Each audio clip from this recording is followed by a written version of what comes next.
Today we will be showing you how to replace a power supply in an HPE MSL6480 tape library. This replacement will not require downtime. If you need to order a replacement power supply for your MSL6480 from the Rocket Platform website, please use part number 723572-001.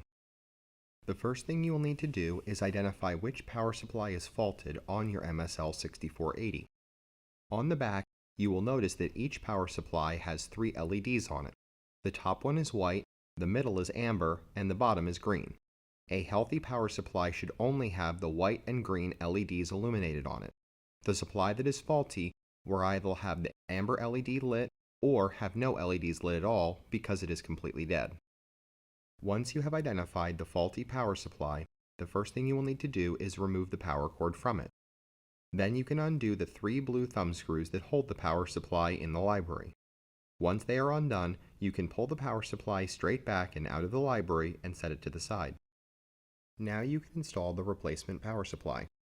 Line up the replacement with the guide rails in the empty power supply bay and push the supply in until it is fully seated in the library. Then tighten down all 3 blue thumb screws, ensuring that the replacement power supply is secure in the rear of the library.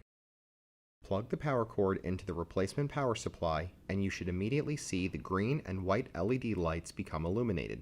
If this is the case, your library is now back to a healthy state. If the amber light comes on with the replacement power supply or it does not power on at all, please open a ticket through the Rocket Plus customer portal. Thanks for watching.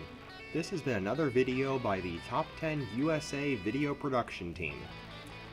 We look forward to sharing more content with you going forward, so please check out our YouTube channel and please subscribe so that you get notified whenever we release a new piece of content.